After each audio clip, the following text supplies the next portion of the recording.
sambil ngabuburit kita bincang sejarah. Nah, jadi pada hari ini kita akan membahas tema tentang Sampang. Yang pertama nanti akan disampaikan oleh Mas Hosin. Perlu diketahui bahwasannya Mas Hosin adalah penerbit Pustaka Indis dan materi yang akan dibawakan adalah pemerintahan di Sampang era kolonial, yakni mulai dari era apa itu?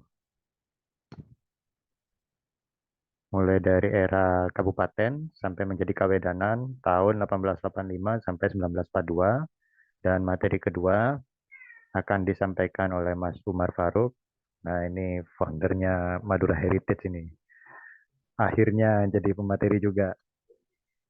Materinya tentang Syarikat Islam dan lahirnya paham anti kolonial di Madura tahun 1913 sampai 23.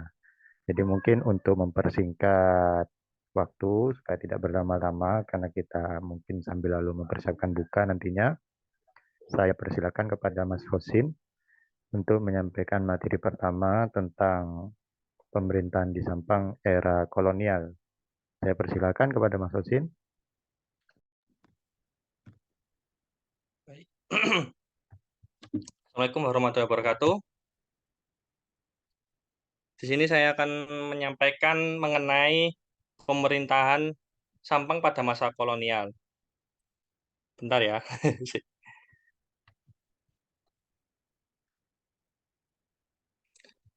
Di sini saya akan mengambil temporal dari tahun 1885 sampai 1942. Kenapa 85? Karena 85 ini merupakan awal awal Sampang dijadikan sebuah kabupaten. Sebelum tahun 1885 itu, Sampang itu masih ikut ke administrasinya Kerajaan Bangkalan. Kalau dulu itu sistemnya masih bentuk-bentuk kerajaan kayak gitu sih. Bentar ya. Tak tak cari.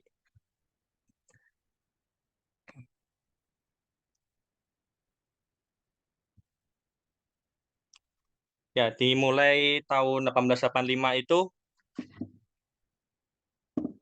dalam kongres di Wina itu kasih administrasi di Pulau Madura ini. Seperti untuk kedepannya akan terbagi menjadi dua wilayah, Madura Barat dan Madura Timur. Ya, di Madura Barat ini nanti terpusat menjadi 3 distrik, yaitu distrik Bangkalan, Bliga, dan Sampang. Sedangkan untuk Madura Timur sendiri, ya antara lain Sumeneb dan Pamekasan. Kemudian di tahun 1858 itu dibentuklah sebuah karesidenan. Dari karesidenan itu nanti terbagi menjadi dua kabupaten, antara lain Pamekasan dan Sumeneb. Setelah itu di tahun 1863 ini Belanda ini punya rencana untuk menghapus dulunya yang masih bersifat kerajaan-kerajaan itu, antara lain Kerajaan Bangkalan dan Kerajaan Sumeneb. Prosesnya itu amat amat lama sih. Di tahun 1885 itu akhirnya diresmikanlah 4 kabupaten yang ada di Madura. Istilah bahasa Belandanya itu Regenskap, yaitu Bangkalan, Bangkalan, Sampang, Pamekasan, dan Sumeneb. Untuk Sampang sendiri ini, bupati pertama kali dipimpin oleh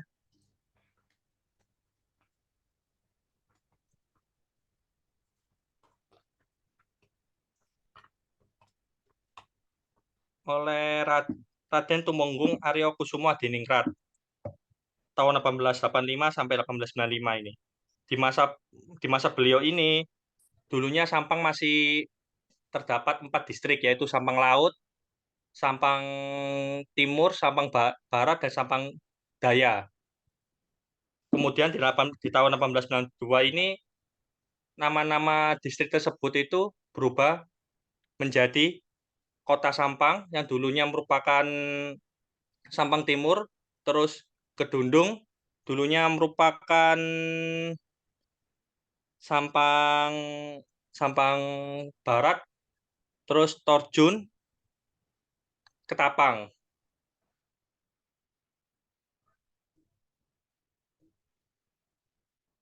Yang Ketapang itu Sampang Laut. Di dalam distrik tersebut itu terdapat juga under distrik. Distrik ini istilahnya kalau sekarang itu kecamatan. Di bawahnya distrik, kemudian ada under distrik. Under distrik ini kalau istilah sekarang itu kelurahan. Kalau di sebuah desa itu ya desa. Nah, under distrik untuk Kota Sampang ini terbagi menjadi tiga, yaitu Kota Sampang, Omben, dan Camplong. Dulunya namanya Dharma Camplong, atau sekarang masih Dharma Camplong atau Camplong, nggak tahu sih, pakai Camplong lah. Setiap under distrik itu diperintah oleh Wedono dan asisten Wedono. Kalau sekarang itu istilahnya Pak Lurah. Kalau di Madura mungkin Klebun lah. Bukan sih ya. Ya mungkin Klebun atau apa. Pakai Pak Lurah lah. Pak Lurah dan asisten Wedono. Untuk Kota Sampang ini dipimpin oleh Wedono, terus terus Omben ini dipimpin oleh asisten Wedono dan Camplong ini dipimpin oleh asisten Wedono. Setiap tiga distrik itu cuma satu yang dipimpin oleh Wedono, lainnya dipimpin oleh asisten Wedono. Kemudian Kedundung ini antara lain untuk distriknya adalah Kedundung, Tambelangan, dan Robatal. Untuk Kedundung sendiri dipimpin oleh Wedono, Tambelangan dipimpin oleh asisten Wedono, dan Robatal ini dipimpin juga oleh asisten Wedono. Kemudian distrik selanjutnya Torjun yang terdiri dari under distriknya Torjun, Jerngi, dan Srese. Wedono Torjun dipimpin oleh Wedono, Jerngi dipimpin oleh asisten Wedono, Srese dipimpin oleh asisten Wedono. Kemudian Ketapang. Ketapang ini under distriknya terbagi menjadi tiga. Ketapang dipimpin oleh Wedono, Sokobana dipimpin oleh asisten Wedono, dan Banyuates dipimpin oleh asisten Wedono. Selain itu juga di Sampang ini juga pada pada tahun 1890-an ini terdapat terdapat sebuah desa yang diistimewakan atau istilahnya desa perdikan. Salah satu contohnya itu Desa Napo dan Desa Prajen. Di sebuah desa itu terdapat sebuah makam atau apa istilahnya, cungkup cungkup yang tidak boleh dibongkar. Istilah sekarang itu kayak hukum adat lah, nggak boleh dibongkar oleh pemerintah kolonial. Kenapa demikian? Karena pemerintah Belanda itu meyakini bahwa cungkup tersebut itu dia memiliki keistimewaan lah. Lah, di desa desa Pertikan ini tidak bisa diatur oleh pemerintah Belanda juga. Jadi yang ngatur itu adalah kepala desanya sendiri. Kemudian ada pergantian, itu kan tadi yang saya sebutkan itu kan pergantian nama distrik itu dari 1885 sampai 1892. 1892 ini baru diresmikan perubahan nama-nama distrik dari yang dulunya Sampang Barat, Sampang Laut, Sampang Daya, dan Sampang Timur. Kemudian diganti oleh Kota Sampang, Kedundung, Torjun, dan Ketapang. Itu terjadi di masa Bupati Raden Tumenggung Aryo Kusumo Adiningrat. Kemudian di tahun 1895 ini, Raden Tumenggung Aryo Kusumo Adiningrat ini digantikan oleh oleh Raden Tumenggung Condronegoro. Lah, Raden Tumenggung Condronegoro ini merupakan merupakan adik dari Adipati Mangkudiningrat, Bupati Pamekasan yang pertama. Jadi tetap punya korelasi, jabatan-jabatan bupati ini masih punya korelasi genealogi dari kabupaten-kabupaten lainnya. Pelantikan pelantikan bupati kedua ini terjadi pada tanggal 9 Februari 1895. Kemudian di tanggal 8 Mei 1901, Bupati Sampang yang tadinya Condronegoro ini meninggal dunia. Meninggal dunia belum belum diketahui sih meninggal dunia ini terjadi karena apa? Entah penyakit atau apa belum diketahui. Masih belum dapat informasi mengenai itu, digantikan oleh putranya, yaitu Pangeran Adipati, diganti oleh Raden Tumengko Aryo Purwodiningrat. Mungkin ada fotonya itu, Bupati ke-1 dan sampai ketiga itu. Yang sebelah kiri itu Bupati yang pertama, yang slide nomor 7 itu, yang tengah itu Bupati nomor 2 dan yang ketiga itu Bupati nomor 3. Saya sendiri sih masih belum menemukan apa itu sepak terjang para bupati ini waktu memimpin itu seperti apa. Karena selama ini tuh saya cari di website-website ataupun di websitenya Belanda itu belum ada yang membahas sepak terjangnya beliau ini seperti apa. Cuma ya adanya itu mengenai pergantian-pergantian nama nama distrik itu sama tentang desa Perdikan itu.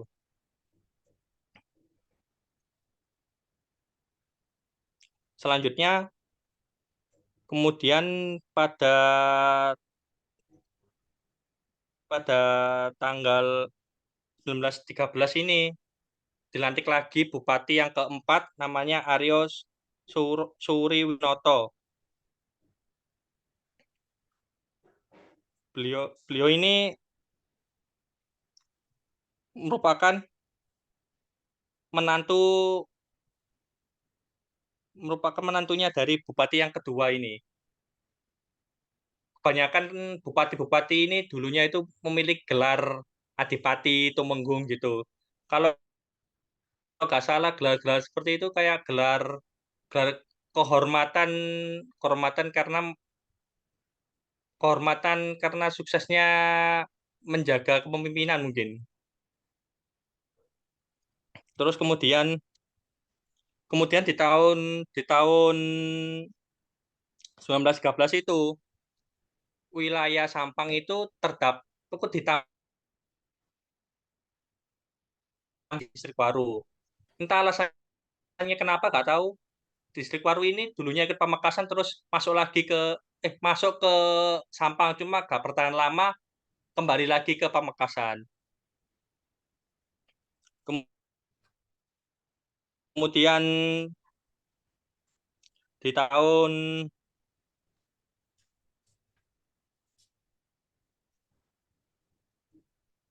di tahun 1919 terdapat pergantian lagi bupati dari yang sebelumnya Aryo Suriwinoto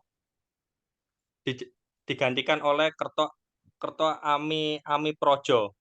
Kerto Ami Projo ini menjabat menjabat sebagai bupati ini tidak terlalu lama sih, cuma cuma 3 tahun, 3 tahun dan kemudian digantikan lagi oleh Raden Tumenggung Aryo Sosrowinoto. Nah, Raden Tumenggung Aryo Sosrowinoto ini merupakan bupati yang cukup lama memegang jabatan di Sampang ini, sekitar 10 tahun sampai Sampang ini menjadi Kawedanan. Ada sih foto mengenai Raden Tumenggung Aryo Aryo Sosrowinoto ini berkumpul dengan orang-orang Belanda di pendoponya itu, pendoponya pendoponya Sampang, lupa ya belum dimasukkan di PPT.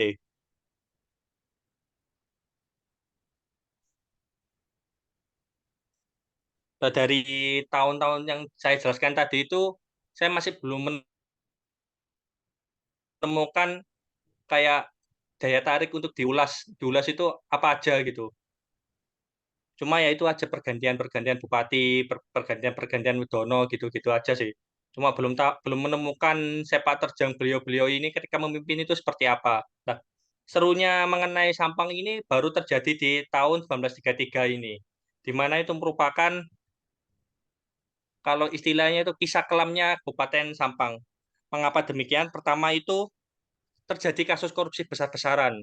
Terjadi kasus korupsi besar-besaran yang dilakukan oleh jajaran pemerintahan Sampang dari berbagai pejabat seperti Bupati, Wedono, dan pemangku jabatan pemerintahan lainnya. Bahkan mereka ini semua ini digeledah oleh oleh pemerintah Belanda. Ini nggak tahu sih ini benar apa enggak soalnya saya dapat dapat dapat sumbernya itu dari koran Belanda. Soalnya takutnya ini saya terlalu ke Nerlando sentris, terlalu ke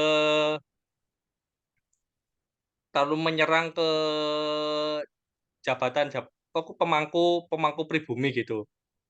Mungkin bisa jadi pemerintah kolonialnya sendiri yang mencari-cari celah mengenai kasus ini.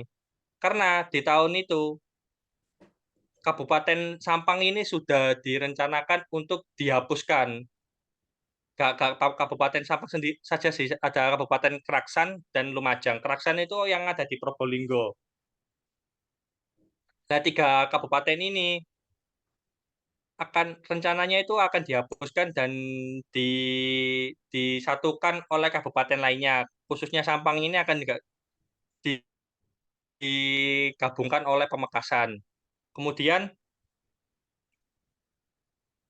ya itu kasus mengenai penggabungan ini tuh berjalan cukup alot sih. Ada beberapa pihak yang tidak setuju mengenai penggabungan Sampang ke Pamekasan. Kenapa demikian? Karena di Sampang itu satu pendidikannya sudah ada pendidikan Eropa. Contohnya ada sekolah HIS di Sampang itu. Terus kedua ini penduduknya Sampang ini sudah dikatakan cukup cukup banyak sih. Cuma alasan Belanda itu menggabungkan sama Kabupaten Pamekasan, alasannya itu Sampang ini wilayah masih kecil, lebih besar Pamekasan lebih baiknya digabungkan ke Pamekasan aja. Nah, rencana ini tuh sudah sudah terpikirkan cukup lama sih mengenai penggabungan atau penghapusan penghapusan Kabupaten Sampang ini sudah terpikirkan selama 25 tahun. Cuma baru terrealisasikan ketika ada terjadinya kasus korupsi besar-besaran ini. Bahkan si bupatinya ini mengundurkan diri tahun 1933 diurus oleh patinya. Pati itu untuk sekarang itu kayak inilah apa itu jubir ya apa itu kayak jubir atau apa gitu lah. Pokok kayak wakil presiden atau apalah gitu kalau istilah sekarang itu.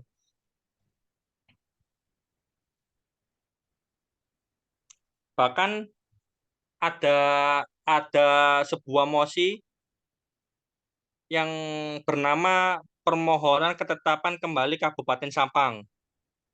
Kenapa demikian? Karena Sampang dan Pamekasan itu tidak terlalu homogen baik secara etnografi, budaya dan adat istiadatnya.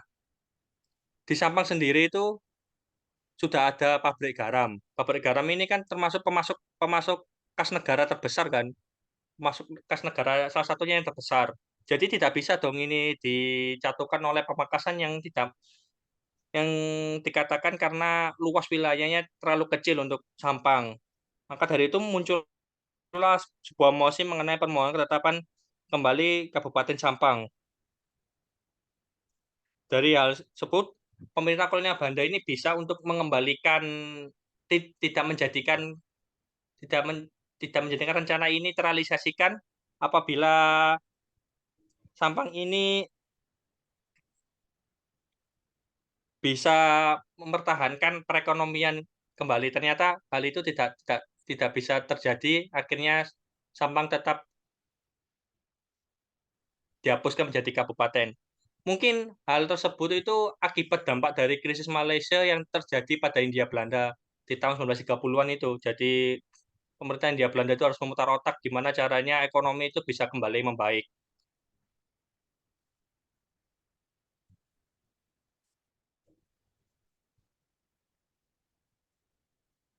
Terus setelah masa peralihan tersebut, akhirnya Sampang menjadi sebuah kawedanan saja. Untuk secara administrasi itu wilayahnya cuma ada di kota Sampang itu saja sih. Ya untuk lain-lainnya kayak Torjun, Kedundung dan lain-lainnya itu sudah masuk wilayah Pamekasan. Sudah masuk wilayah Pamekasan dan juga kota Sampang ini.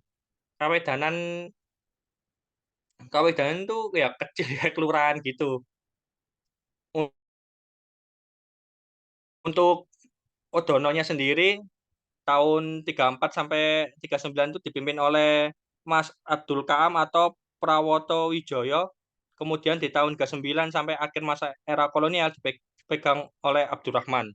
Cuma yang saya herankan ini loh, kok dari nama-nama bupati semuanya itu yang megang itu seperti nama-nama orang Jawa, kayak bukan orang Madura. Mungkin saya ini masih belum paham sih, migrasi migrasi bupati-bupati seperti ini kok bisa menjabat menjabat sebagai sebagai bupati atau wedono-wedono di Madura. Belum diketahui juga sih saya ini bagaimana orang Jawa atau mereka ini orang Madura asli atau orang Jawa, saya belum juga mengetahui ini. Yang yang dari yang saya paparkan tadi itu yang paling paling menurut saya berkesan itu ya itu di tahun 33 sampai 34 itu masa kelamnya Sampang itu yang sudah di, dijadikan sebagai kabupaten kemudian jadi kawedanan itu merupakan gimana ya itu fungsionalnya administrasi, ekonomi dan penduduknya sendiri sih. Jadi kan kayak caruk maruk gitu hasilnya itu. Itu dari sebelum peresmian itu juga dilakukan voting sih, voting voting antar antar jajaran-jajaran itu. Ini gimana enaknya? Ini tetap dijadikan kabupaten atau kawedanan. Lah untuk Sampang ini banyak yang setuju untuk dimekarkan ke Pamekasan. Akhirnya ya mau gak mau ya Pamekasan harus gabung ke Sampang ini harus harus gabung ke Pamekasan. Padahal dulunya sudah gabung Bangkalan jadi kabupaten gabung lagi ke Pamekasan. Gitu sih kisah kelamnya Sampang ketika proses peralihan menjadi Kawedanan itu. Kalau sebelum-sebelumnya menjadi kabupaten itu mengenai bupatinya sepak terjangnya seperti apa itu belum belum diketahui sih. Mungkin kedepannya ini menjadi hal menarik untuk diulas mengenai pemerintahan tiap bupati-bupati yang ada di Sampang ini. Saya sendiri sih merasa merasa ini sih, merasa kayak wah Sampang ini masih kurang banyak ya sejarahnya daripada di wilayah Sumeneb ataupun Bangkalan ataupun Pamekasan. Karena untuk Sampang sendiri paling unik itu ya ketika masa-masa kerajaan itu, apalagi ketika ada kerajaan Madegan itu. Setelah masa kolonial kayak setelah politik etis atau tahun-tahun awal abad 20 ini kayak belum menemukan sisi menariknya itu seperti apa cuma ya itu di perubahan menjadi kawedanan itu yang jadi hal menarik untuk diulas. Mungkin dari para bupatinya juga bisa bisa dapat dicari sepak terjangnya itu seperti apa. Itu sih dari saya itu. Penjelasan dari saya.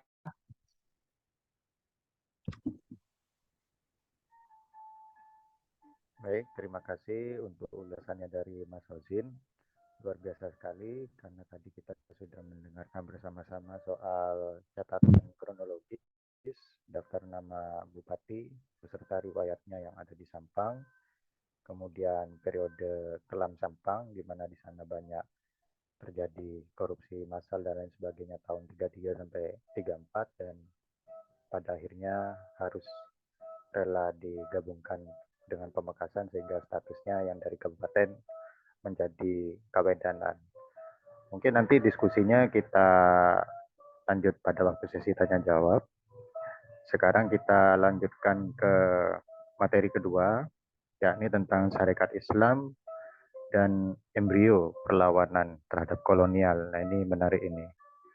Dipersilakan kepada Mas Umar Faruk untuk memberikan.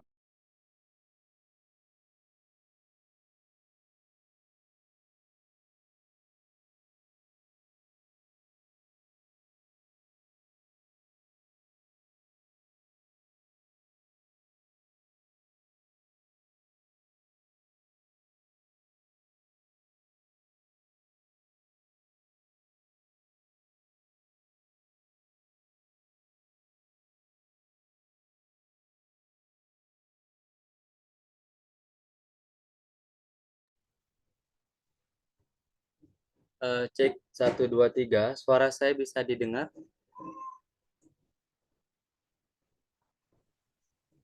Sudah Mas. Dengar Mas, terdengar. Oke. Dengar Mas. Sebelumnya saya ucapkan Assalamualaikum warahmatullahi wabarakatuh.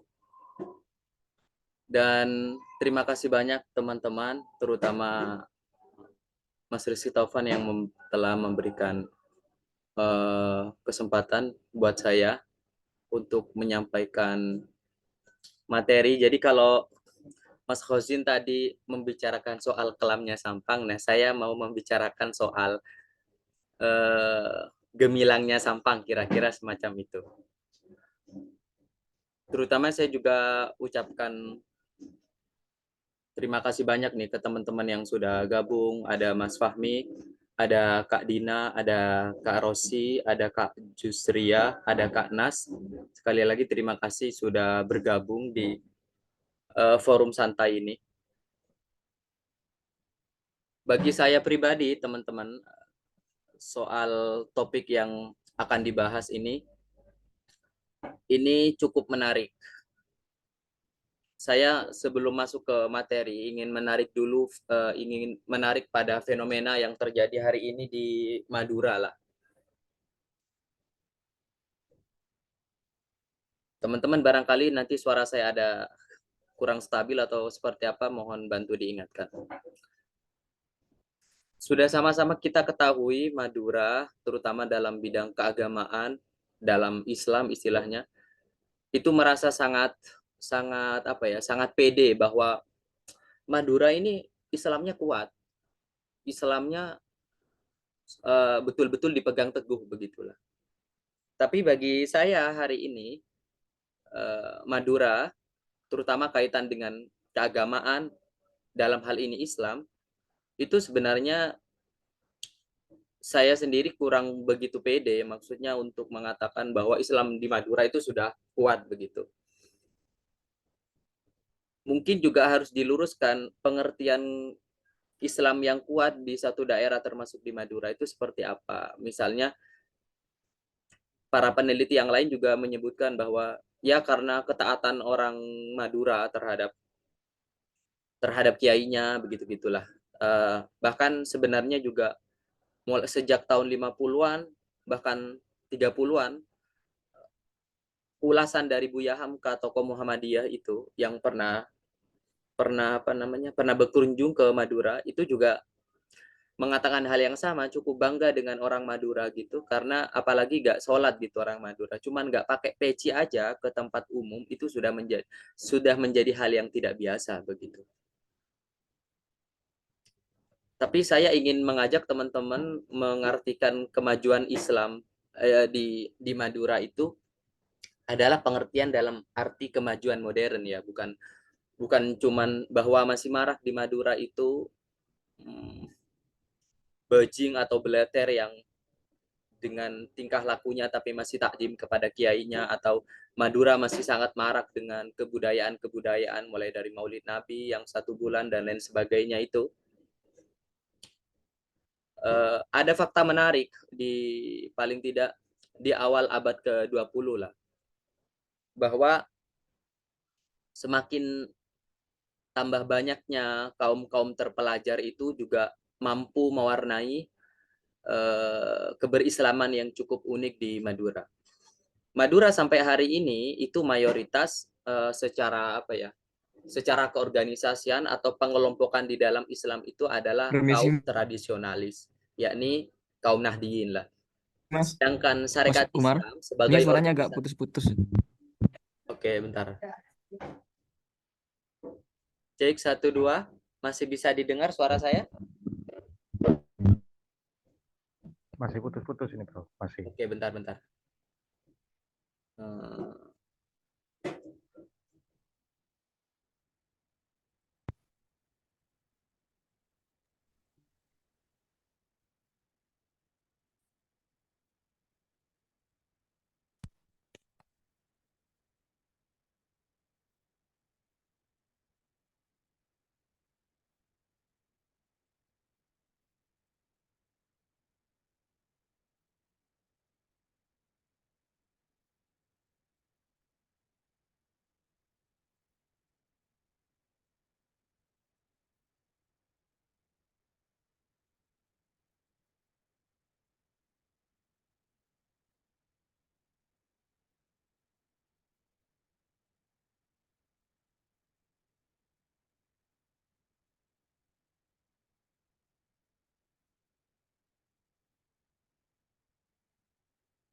malah tidak masuk suaranya nih, Bro.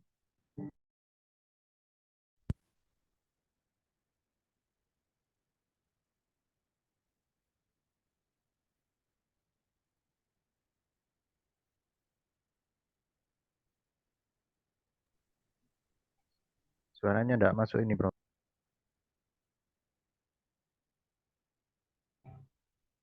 Cek 1 2 dicoba. Kayaknya masuk ya. Ya, masuk, masuk. Oke, mohon maaf teman-teman, ada sedikit kendala.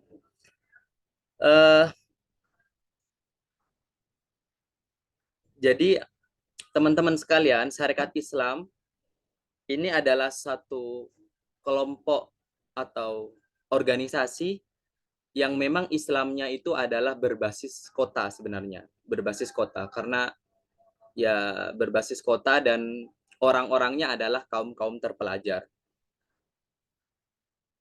Orang-orangnya adalah kaum-kaum terpelajar. Sedangkan yang hari ini seperti tanpa saya mengurangi rasa hormat kepada seluruh para kiai, para habaib, karena saya sendiri juga seorang santri, bukan maksud saya merendahkan beliau-beliaunya, cuman memang yang ada di Madura itu pola keberislamannya itu adalah masyarakat tradisionalis.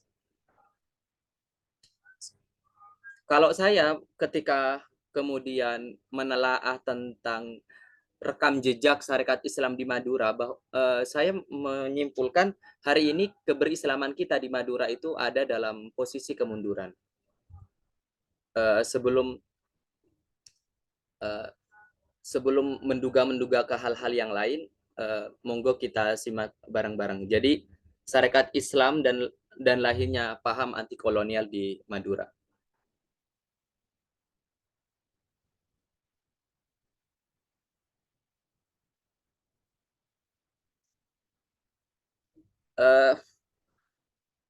Sebelum hadirnya Syarikat Islam itu, teman-teman, sekitar abad 19 itu tidak hanya di Madura sebenarnya. Di daerah yang lain itu basis keagamaannya, basis keberislaman itu memang ada di pelosok-pelosok desa. Jadi kalau termasuk misalnya kalau di Bangkalan itu ada tokoh Syekhona Khalil misalnya. Di Sumeneb itu ada tokoh yang sekarang pendahulunya Kuluk-Kuluk Sumeneb itu. Nah, untuk di Sampang sendiri, sebenarnya yang sudah disinggung oleh Mas Khozin barusan, itu adalah basis pedesaan. Dan sebenarnya kaitan Islam dengan perlawanan terhadap kolonial itu sudah dimulai. Jadi di Sampang itu ada desa Prajen. Prajen itu hari ini sudah menjadi pondok pesantren Nahdlatul Tulab. Bahkan sekarang sudah ada universitasnya. Jadi desa Prajen itu syarat akan nilai kesejarahan karena sesuai yang diinformasikan Mas Khozin, di desa Prajen itu dulunya merupakan desa pendidikan, artinya desa yang diistimewakan, yang bebas dari pajak dan lain sebagainya. Karena di situ memang ada tokoh ulama yang sangat berpengaruh. Jadi kalau teman-teman sempat dengar soal Prajen ini, banyak ceritanya memang. Kemudian ada Desa Napo yang hari ini di sana terdapat madrasah dan hari ini juga tokoh ulamanya di sana sampai hari ini juga menjadi tokoh yang diperhitungkan paling tidak tingkat kabupaten. Kemudian ada Desa Cirenguan yang merupakan cikal bakal dari berdirinya Ponpes Al Ihsan. Nah, desa-desa ini itu merupakan desa tua yang terdapat ulamanya atau seorang yang ditokohkan, yang dikeramatkan, yang kemudian perkembangan waktu itu juga semakin memunculkan keturunan atau relasi keilmuannya, santri kiai itu kemudian menyebar ke daerah-daerah Sampang yang lain. Sebenarnya perlawanan terhadap kolonial itu bukan hanya ada di Syarikat Islam. Itu sudah dimulai dari masa di mana kiai itu betul-betul ditokohkan. Bagaimana basis keagamaan yang sifatnya tradisional itu juga mempunyai pengaruh kuat. Saya ambil satu sampel ya untuk kemudian bisa memberikan satu gambaran gimana seorang kiai itu bisa melakukan perlawanan. Bahkan beberapa di daerah lain juga terdapat cerita yang sama, bagaimana kalangan petani yang dimobilisasi oleh seorang kiai. Misalnya penelitian yang terkenal soal perlawanan petani Banten dan lain sebagainya, itu dimobilisasi oleh seorang kiai, dan di Sampang juga terjadi hal yang sedemikian, dan itu salah satunya ada di Desa Praja. Saya sendiri sempat mengunjungi desa ini, teman-teman sekalian, karena rasa penasaran saya sempat ke Cungkup atau Pesarian, dan memang apa ya, di situ terdapat makam tua. Itu terlihat dari batu nisannya, itu ada masih model gunungan kecil, cuman itu salahnya sudah direnovasi. Jadi di Desa Prajen, berdasarkan oral historinya, bahwa desa ini itu terdapat satu tokoh yang bernama Syekh Abdul Alam. Syekh Abdul Alam atau Puju Abdul Alam kalau kata masyarakat setempat. Beliau adalah orang yang dianggap babat alas di desa tersebut, dan melalui tokoh Puju Abdul Alam ini melahirkan banyak keturunannya dan juga santrinya yang kemudian membangun pondok pesantren di banyak tempat, termasuk pondok saya sendiri, itu Pondok Darul Ulum di Desa Gersempal, Kecamatan Omben. Silsilahnya itu nyambung kepada Syekh Abdul Alam ini. Oral historinya sedemikian, kaitan dengan Prajen. Laporan kolonialnya juga yang ditulis di bukunya Mas Khozin itu. Pada 1895 itu terdapat nama seorang kiai yang bernama Kiai Semantri. Jadi di Prajen itu, Prajen lama itu terdapat bukan pesantren ya, dulu itu masih disebutnya langgar. Ada langgar tanah, ada langgar genteng, ada langgar-langgar yang lain yang itu merupakan rumpun-rumpun keluarga dari keturunan Syekh Abdul Alam itu. Nah, di akhir abad ke-19 terdapat nama seorang kiai yang bernama Kiai Semantri.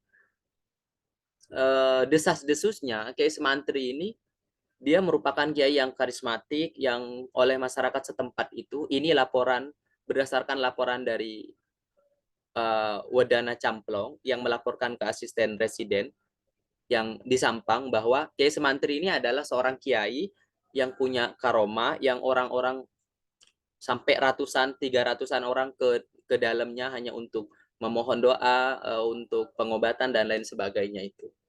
Nah, maraknya orang yang ke sana ini kemudian dianggap sebuah ancaman oleh Belanda, dan kemudian berdasarkan pertimbangan Wedono Camplong, jadi ini kalau sekarang masuk Kecamatan Camplong, Wedono Camplong, kemudian asisten residen dan beberapa pejabat yang lain memutuskan untuk menahan si Kiai Semantri ini. Tapi Kiai Semantri ini tidak mau untuk dibawa ke kota, dan disitulah kemudian terjadi perlawanan yang sengit, dimulai dengan dikiran dan lain sebagainya. Yang ingin saya tegaskan, teman-teman, dari kabar ini, mulai dari oral historinya, kemudian laporan kolonial, bahwa gerakan perlawanan terhadap kolonial yang dilakukan dengan metode tradisional ini itu tidak cukup efektif untuk kemudian memberikan dampak luas. Bahkan terbilangnya kalau nilai menang kalahnya ini posisinya terbilang kalah gitulah. Nah, kemudian kita beranjak pada penjelasan berikutnya. Sebelum membahas terkait munculnya Sarekat Islam ini, posisi cengkeraman kolonial di tahun 1900-an sampai kemudian munculnya SI itu posisi Madura sudah mengalami banyak perubahan, termasuk misalnya semakin hilangnya otoritas lokal, artinya kerajaan. Jadi di Madura itu paling tidak terdapat 3 kerajaan, ada Pamekasan, ada Bangkalan, kemudian ada Sumeneb. Kenapa tidak ada Sampang? Karena Sampang ngikut kepada Kerajaan Bangkalan, menjadi satu yang disebut dengan Madura Barat. kerajaan-kerajaan ini perkembangannya itu dihapus otoritasnya, jadi tidak bisa memerintah secara langsung, tapi berada di bawah pemerintahan kolonial itu. Jadi semakin tertindih nih, kalau dulunya cuma di bawah kerajaan, sekarang di atas kerajaan masih ada pihak kolonial. Bahkan pada periode berikutnya itu dihapus secara keseluruhan, mulai dari otoritasnya, kemudian hak kebangsawanannya itu dihapuskan semua. Dan ini juga berpengaruh artinya ke masyarakat bawah terutama. Sebenarnya teman-teman, secara sumber daya alam kita bagi Belanda itu bukan suatu daerah yang seksi dalam bidang penghasilan dan dalam bidang perekonomiannya. Cuman di situ paling tidak ada garam lah yang kemudian menjadi primadona bagi pihak Belanda. Bahkan sempat melakukan monopoli garam di Madura,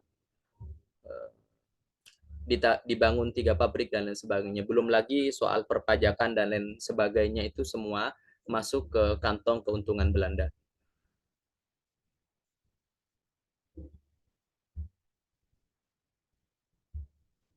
Sampang yang tidak sekental daerah-daerah lain yang soal kerajaannya, dan kemudian semakin hari kaum-kaum terpelajar itu semakin banyak, itu kemudian, dan mungkin dulu sudah marak yang namanya pemberitaan koran dan lain sebagainya, orang-orang terpelajar atau paling tidak bangsawan-bangsawan itu mungkin sudah punya akses informasi soal apa saja yang terjadi di Surabaya paling tidak. Jadi Sarekat Islam itu memang awalnya adalah kumpulan para pedagang. Jadi dulu awalnya sebelum Sarekat Islam itu adalah Sarekat Dagang Islam.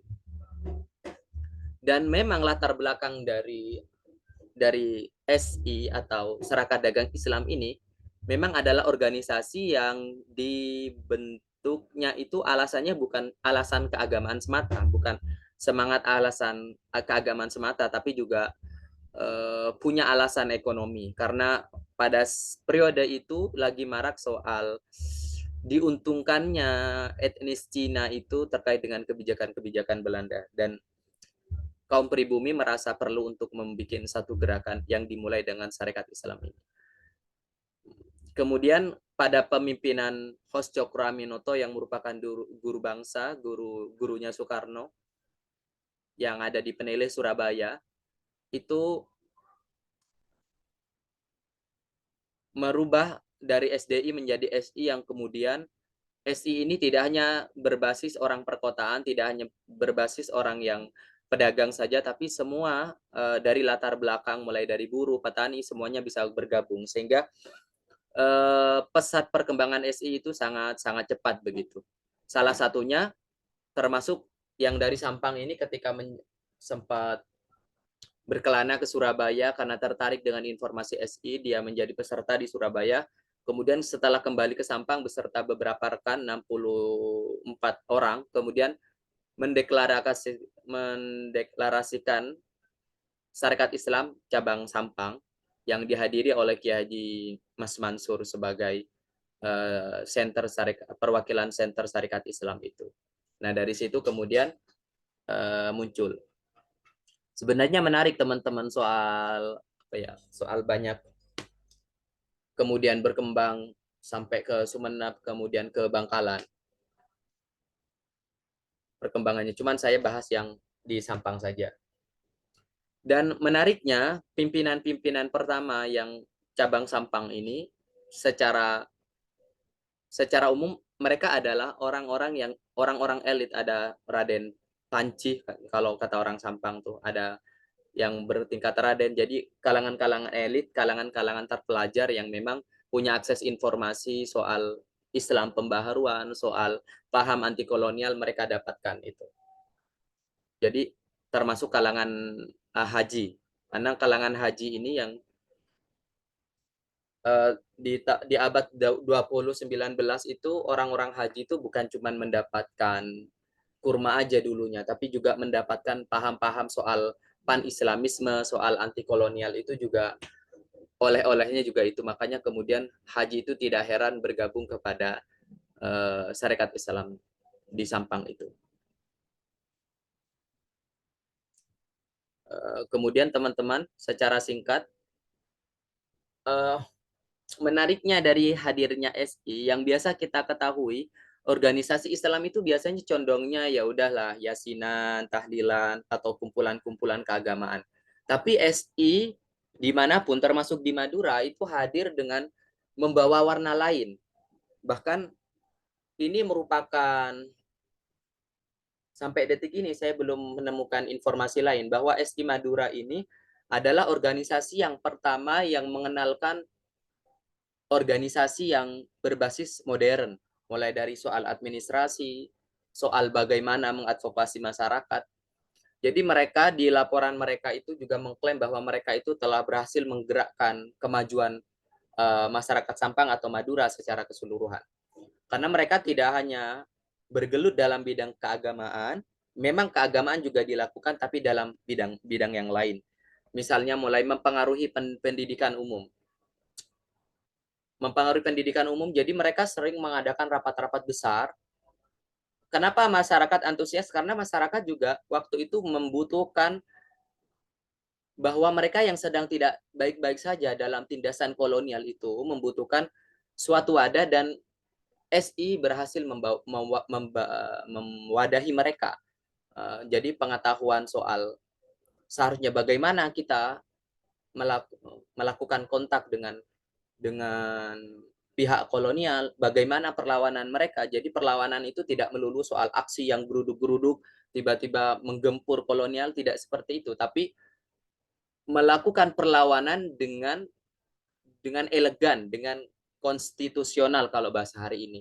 Jadi bahkan di dalam satu ceritanya mereka itu membela melakukan advokasi demi kepentingan petani garam. Mereka tidak ujuk-ujuk tidak ujuk-ujuk melawan pemerintah atau mengkritik pemerintah kolonial, tapi melakukan semacam survei dulu. Bagaimana nih sebenarnya tanggapan orang-orang petani garam nih? Baru kemudian dari hasil survei itu dilaporkan. Jadi punya data begitu.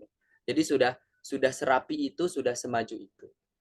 Bahkan SI di Madura ini terlibat misalnya dalam persoalan nasional dan agama, salah satunya adanya rapat komite tentara Kanjeng Nabi karena dulu sempat ada semacam penghinaan terhadap Kanjeng Nabi. Nah, itu dari Sampang saja itu ada 800 orang untuk yang kemudian diikutkan dalam rapat besar itu. Dan banyak hal yang lain soal kesejahteraan umum misalnya. SI juga ikut menyampaikan bagaimana untuk pemerintah juga memperbaiki sarana umum mulai dari jalan dan lain sebagainya.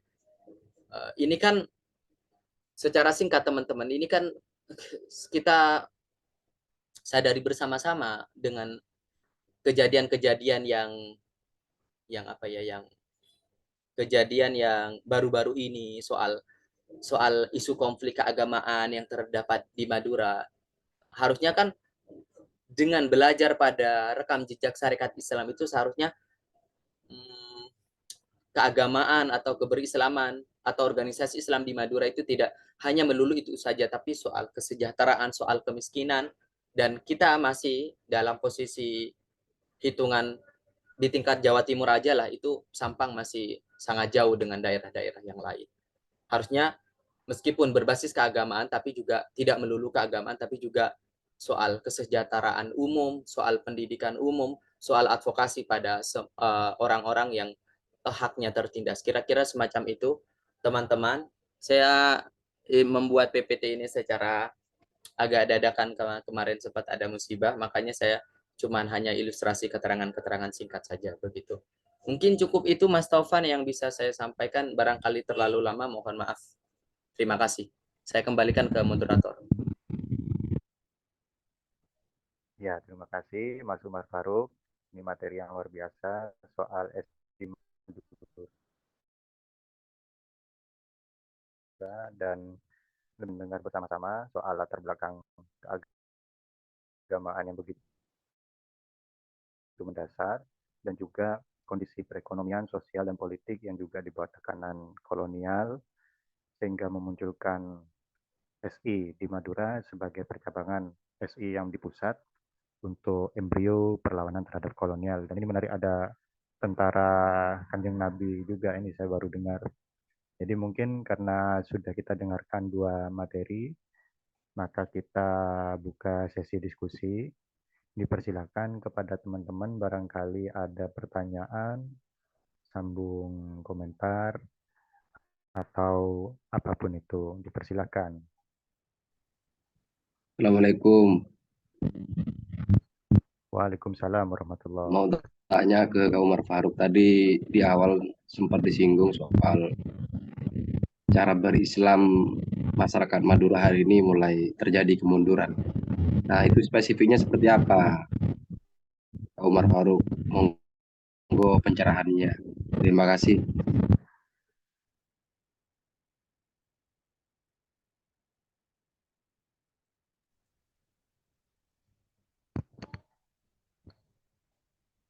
Mas Sofan, ini saya langsung jawab ya, atau gimana?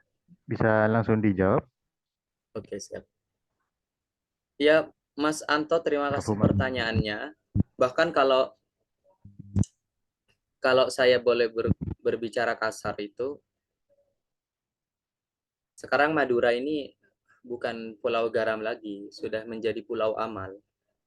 Karena mulai dari ujung Kamal sampai ujung Semenep itu saya terganggu dengan adanya kotak amal yang di jalan itu. Itu kan bagi saya itu bagian dari kemunduran Islam, karena kita maraknya pembangunan masjid di Madura itu tidak berbanding sama.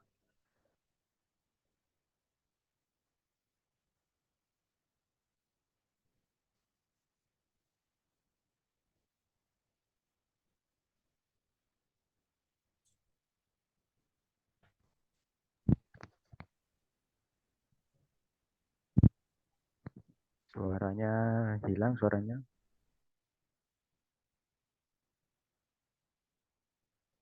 Halo, masih bisa terdengar nggak? Ya, sudah terdengar ini. Iya. Jadi bagi saya itu malah berbanding balik gitu antara pesatnya pembangunan masjid yang mengganggu di setiap jalan raya itu dengan jumlah jemaah yang ada di masjid gitulah.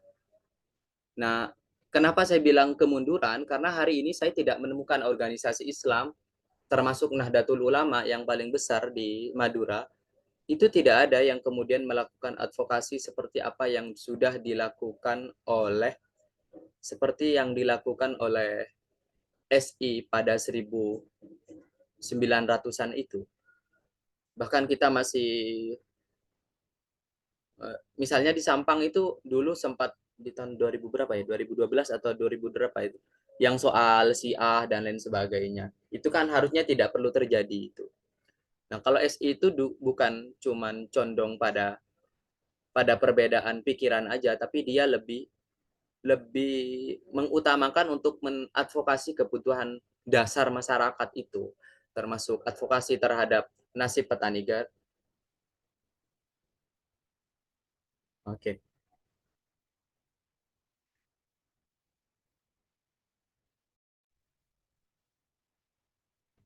Cek 1 2. Didengar suara saya?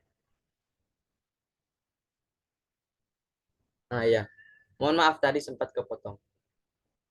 Jadi intinya Mas Anto, apa ya? Kemunduran itu karena bagi saya itu saya belum menemukan organisasi Islam di Madura yang akhir-akhir ini 10 tahun terakhir ini yang kemudian advokasinya itu bukan advokasinya atau gerakannya itu cuman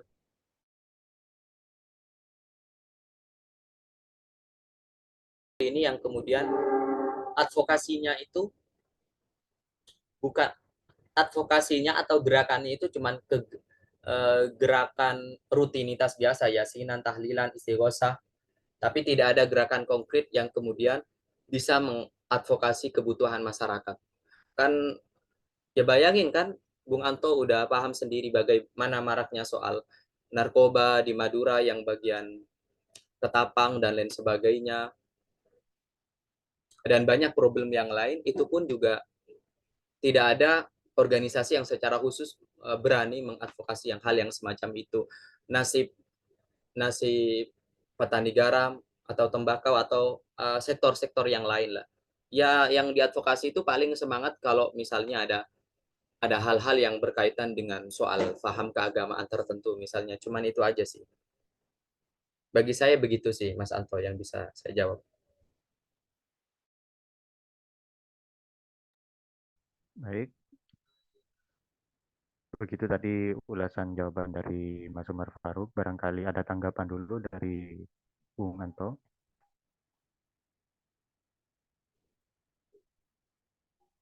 Ada tanggapan atau sudah cukup, Bung Anto?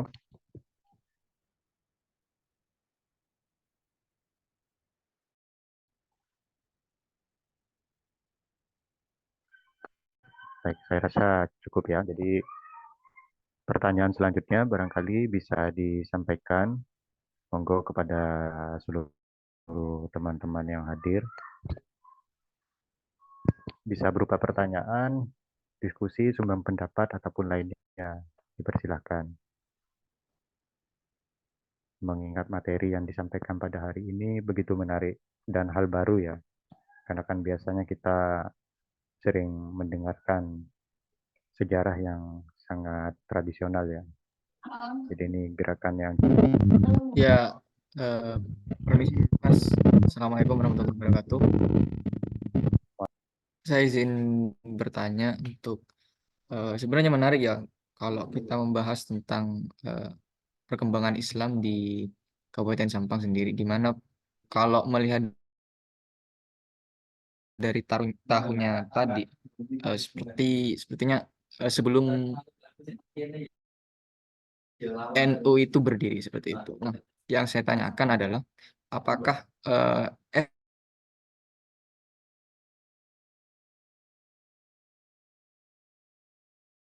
SI di ajaran atau struktur eh, apa ya, struktur organisasinya itu apakah sejalan atau bertentangan seperti itu? Apakah kemudian SI apa yang ada di ajaran SI itu dilanjutkan atau bagaimana? Terima kasih. langsung aja dijawab, Mas Umar Faruk. Agak ini sih tadi agak keputus, Mas Rizal. Tadi apa soal SI, soal struktur atau gimana nih? Saya belum mendapat ini, paham pertanyaannya. Barangkali bisa diulangi. Oke, langsung pertanyaan aja ya Mas. Iya, Pak, suara saya terdengar? jelas, jelas, jelas. Oke, saya mau tanya tentang eh, berdirinya SI itu sendiri di Kabupaten Sampang. Nah, itu kan sebelum NU berdiri atau datang ke Kabupaten Sampang sendiri. Nah, apakah SI yang udah ada terlebih dahulu dengan kemudian NU datang di kemudian hari itu atau hal yang lain lah? Apakah sejalan dengan NU seperti itu? Jadi inti dari pertanyaannya adalah soal ajaran atau pandangan ya barangkali ya Mas Rizal ya. Iya, benar-benar. Dari NU dan mungkin organisasi Islam lainnya kan. Kebetulan di Madura dulu juga pernah ada Mas Yumi, ada Muhammadiyah, NU, dan dipersilakan Prof. Umar. Eh, Sebenarnya tidak ada yang bertentangan ya. Apalagi waktu itu memang NU belum berdiri. NU kan 1926 ya. Kemudian resmi menjadi dideklarasikan sebagai organisasi, sebagai sebuah organisasi gitu. Ya sebenarnya para ulama itu waktu itu ketika SI ada memang sudah ada gitu kan. Cuman memang perbedaannya itu bukan terletak pada madhabnya sebenarnya, tapi kepada gaya, kepada gaya pikirannya gitu. Kalau kaum tradisionalis itu kan misalnya beliau juga membersamai masyarakat. Kiai-kiai itu membersamai masyarakat. Bahkan kiai dulu itu tidak cuma menjadi menjual jasa doa saja, tidak, tapi semua keperluan masyarakat itu ditumpukan kepada kiai. Tapi bedanya kalau syariat Islam ini bukan perbedaan paham sih lebih tepatnya, tapi gerakannya. Kalau yang kalangan kiai itu lebih tradisionalis, apa-apa itu disuguhkan dengan doa, ya yang sabar gitu kan. Misalnya ada gagal panen nih atau apapun problem masyarakat itu kan pasti wejangan-wejangannya itu ya bersifat ilahi gitulah. Tapi kalau SI ini dia menawarkan keberislamannya itu tidak cukup dengan by doa, tapi bagaimana problem itu dipetakan dulu, disurvei dulu, kemudian datanya diajukan ke pemerintah bahwa solusinya masyarakat minta yang ini nih. Dia jadi tidak cukup konjengan, tidak cukup tahlilan, tapi ada gerakan-gerakan konkret yang bersifat kemasyarakatan sosial gitu. Bahkan politik juga mereka mainkan. Bahkan ini juga sebenarnya kalau kemudian kita berbicara SI secara khusus, yang meluas Madura itu kalangan-kalangan habaib juga bakal banyak yang datang, yang terlibat, termasuk misalnya Komite Kanjeng Nabi yang mengusut soal ketidakterimaan terhadap penghinaan terhadap Nabi itu, ada Kiai Toha dari Bangkalan itu juga turut menggerakkan massa untuk keperluan itu gitu. Jadi betul, jadi progresnya itu betul-betul konkret gitu untuk hadir di tengah-tengah problem masyarakat Madura gitu. Jadi tidak lebih kepada bukan perbedaan sesuai madhabnya, bukan sih, tapi hampir sama lah. Bahkan NU SI ini sebenarnya irisannya lebih kepada Muhammadiyah mungkin ya. Cuman tidak ada perbedaan, meskipun ada perbedaan, tidak ada perbedaan yang signifikan yang kemudian tidak cukup diterima oleh kalangan masyarakat desa gitu.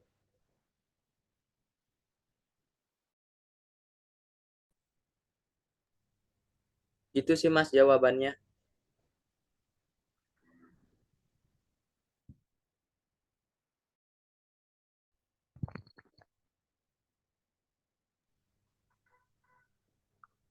Mungkin cukup itu Prof jawaban dari saya Prof untuk pertanyaan Mas. Perbedaannya itu hanya pada style, gerakan, dan program-program yang di Mas Umar. Tersambung audionya. Mungkin kita buka pertanyaan lagi, barangkali ke pemateri pertama kita ini bisa soal pemerintahan kolonial. Dipersilakan kepada teman-teman. Ini materi yang masih fresh ya, saya rasa. Karena periodisasinya terbilang masih terjangkau. Monggo.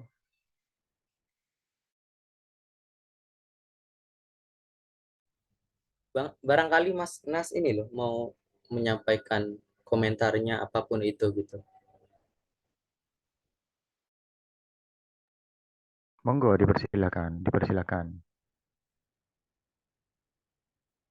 Ini Prof. Umar masih belum tersambung audio sepertinya ya. Monggo, ini ada Mas Rizal, ada Mas Nas, Bu Anto, bisa sumbang pendapat. Ini kan kita diskusi santai saja. Jadi materi soal pemerintahan kolonial di Sampang atau ke soal SI di Madura yang justru menjadi embrio perlawanan terhadap kolonial. Ini menarik ini. Monggo teman-teman. Atau barangkali dicukupkan gitu misalnya teman-teman belum ada tanggapan lagi barangkali. Ya, ya sebenarnya kan di dalam ya, di dalam aturan umum ya Prof ya. Di dalam aturan umum moderator itu kan tidak boleh ya. Tapi sebenarnya banyak pertanyaan ini. Tapi gak apa-apa lah ini. Santai aja kan, gak ada nih. Moderator pun tanya boleh. Ya nanti kita menyalahi aturan lah.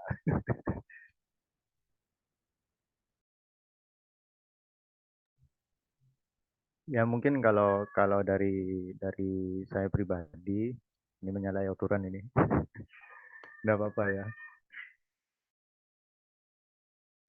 Tapi lebih tepatnya ke gerakan, kalau tadi kan Mas Rizal yang ditanyakan soal pandangan atau cara-cara atau mazhab yang mungkin berbeda ya soal syarikat Islam. Nah, kiranya ketika syarikat Islam itu berdiri, selain gerakan-gerakan aksi di sosial dan lain sebagainya, itu kiranya apakah ada gerakan-gerakan yang kemudian terjun ke dalam politik ya?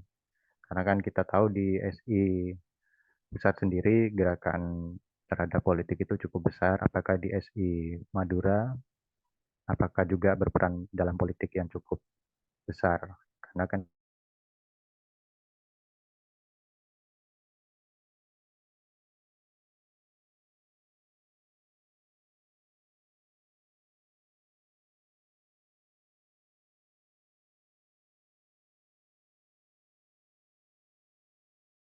merah. Nah, apakah Madura itu juga terdampak begitu?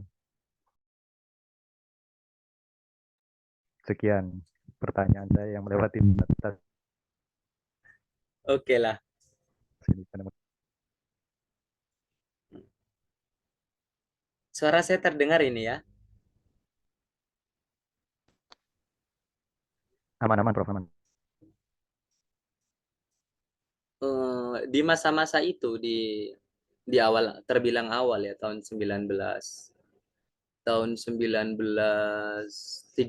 sampai 23 itu SI itu masih terbilang ada masih terbilang apa ya di umur-umur idealisnya gitu lah. Mereka juga berpolitik tapi politiknya itu dalam rangka untuk soal advokasi itu bagaimana ngakali soal aspirasi masyarakat itu tersampaikan gitu atau diperhitungkan gitu oleh oleh pihak kolonial, oleh pihak Belanda gitu. Itu sih kan. Tapi memang pada akhir-akhir menjelang 1923 itu memang terdapat perpecahan sih di internal SI sendiri. Ya karena pada akhirnya dengan SI yang menampung dari berbagai macam latar belakang itu yang awalnya cuman kalangan terpelajar, lama-kelamaan termasuk kalangan tradisionalis juga nimbrung di SI itu, juga termasuk kalangan habaib itu juga memunculkan perbedaan pendapat sehingga sehingga SI di Madura itu terjadi perpecahan dan pada akhirnya lenyap dari peradaban. Dan sayangnya bagi saya itu gerakan-gerakan atau model keberislaman yang semacam ini itu tidak kemudian sustainable gitu atau paling tidak ada hampir tidak ada bekasnya gitu yang SI ini gitu sih. Itu berbeda ya dengan yang ada di nasional yang kemudian menjadi SI kiri dan SI kanan ya. Periode di Madura tidak sampai ke periode yang semacam itu periode masih betul-betul yang masih idealis gitu, umur-umur pertama gitu lah, umur-umur perjuangan pertama.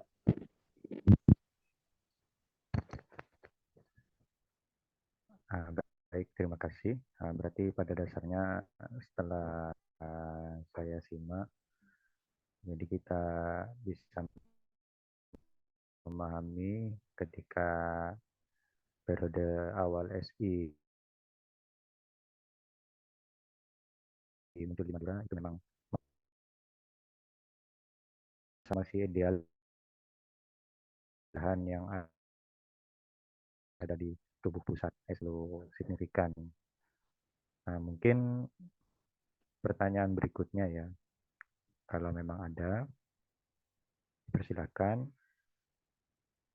bisa ke teman-teman. Ini ada Mas Mahsus, ada Bung Anto, ada Mas Nas, Mas Rizal, dipersilakan. Ini belum ada pertanyaan ini ke Mas Hosin ini. Ya untuk saya udah ditutup Monggo. nih. Monggo ke Mas Hosin.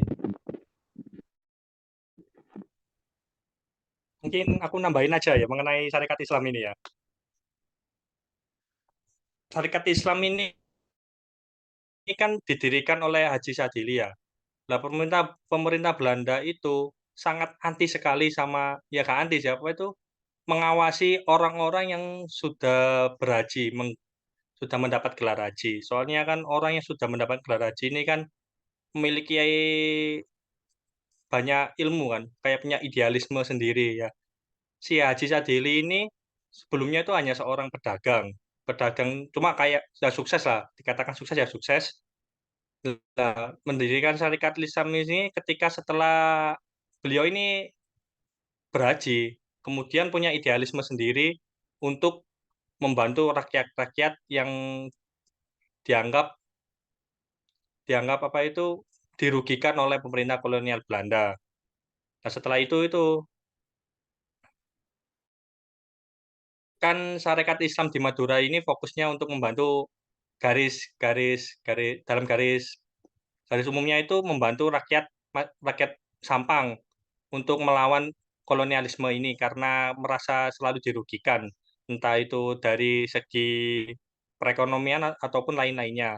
Kemudian di akhir akhir Syarikat Islam selesai atau berakhir, itu si pemimpin-pemimpinnya ini bermasalah itu dari satu sama lain. Yang si satu pemimpinnya ini sudah tergiur oleh tawaran pemerintah kolonial Belanda mengenai masalah ekonomi lah. Nah, di satu sisi itu masih kekeh untuk rakyat membantu rakyat Sampang. Nah, di sini itu konfliknya bukan perbedaan antara Syarikat Islam merah atau putih sih. Ya, cuma konfliknya itu ada di pemimpinnya sendiri. Itu akhirnya ya terpecah syarikat Islamnya. Gitu sih. Aslinya pada dasarnya itu syarikat Islam ya sama sih, kayak sama yang ada di pusat itu. Idealismenya itu ya sama kayak seperti bahasa bukunya Sohodik itu di bawah lentera merah, ya masih idealismenya masih kemerah-merahan gitu sih. Cuma ya di akhir di akhir organisasi ini itu ya ada sebuah perselisihan antar antar pemimpin itu.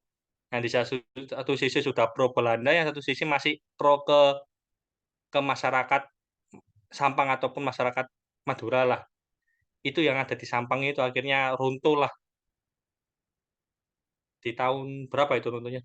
Tahun 23 kalau nggak salah itu. Itu sih tambahan dari saya itu. Baik, terima kasih ini Mas Hosin. Berarti justru runtuhnya sebelum NU berdiri ya. Iya, sebelum runtuhnya NU berdiri. Lama kok Syarikat Islam itu malah berdiri itu di Sampang itu. Iya, dan apakah ini kan Kurang, diskusi santai. iya, menurutku sih kurang ini sih, kurang mapan sih. Kurang mapan idealismenya. Cuma si Haji Sadili cuma mendapatkan sebuah idealisme itu ya ketika berada di perjalanan ibadah haji itu. Jadi kayak kurang mapan untuk mematangkan idealismenya itu. Beda kayak di pusat gitu. Di pusat kayak di Surabaya kan sampai adu tukar pendapat gitu kan. Itu sih menurutku sih. Jadi kayak diawasi pergerakan orang-orang yang sudah beribadah haji itu. Nah, ini semakin menarik ini karena kan ketika SI bubar ya di Sampang atau bahkan di Madura pada umumnya. Nah, dan kemudian ini nyambung juga dengan pertanyaannya Mas Rizal tadi. Nah, kemudian ex anggota SI yang ada di Madura ini, apakah tidak ada kemungkinan lebur ke dalam organisasi-organisasi baru yang muncul di Madura ini? Menarik ini untuk jadi topik diskusi. Tapi mungkin karena kita sudah sore ya, jadi kira-kira kalau mau dibuka satu pertanyaan lagi dipersilahkan. Tapi kalau tidak ada, mungkin biar kita tutup supaya kita bisa sama-sama mempersiapkan berbuka puasa. Monggo teman-teman.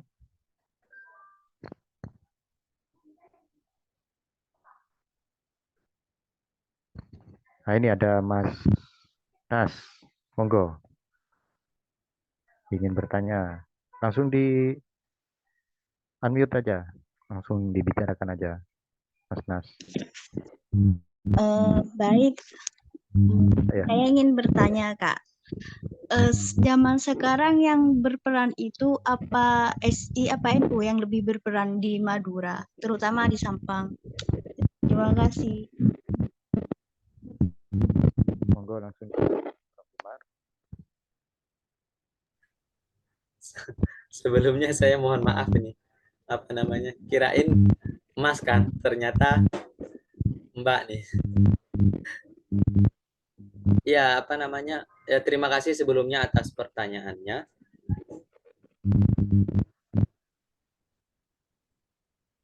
Jadi SI itu, SI itu kan memang sudah bubar dari 1923. Ya, yang kalau berbicara hari ini ya memang NU yang apa namanya, yang berperan aktif gitu, yang dan juga menjadi organisasi terbesar di Madura. Sekarang SI itu cuman tinggal tinggal kenangan aja ya, tinggal cerita. Padahal saya sendiri dengan coba mengkompilasi semua informasi tentang SI Madura itu sebenarnya cukup apa ya, cukup relevan ya untuk mengembalikan semangat SI di Madura itu dengan gerakan yang modern gitu. Sekarang kita malah balik lagi yang konservatif, yang tradisionalis gitu. Ya bukan saya tidak setuju dengan yang ada hari ini, cuman barangkali yang muda-muda ini, misalnya yang NU ya NU modern gitu, yang Muhammadiyah ya silahkan Muhammadiyah modern gitu. Itu aja sih sebenarnya. Kalau ini subjektif dari saya pribadi. Terima kasih. Ya, ini jawaban subjektif dari mantan aktivis waktu masih mahasiswanya soalnya nih. Jadi banyak terpengaruh gerakan-gerakan yang modern. Nah, jadi kalau memang tidak ada pertanyaan, saya sambil lihat di kolom chat ya. Nah, ini Mas Mahrus kira-kira mau bertanya atau bagaimana Mas Mahrus? Mahsus ya, Mahsus. Monggo Mas Mahsus, tidak apa-apa. Kita diskusi santai. Enggak, ini nyaut mbaknya. Ya.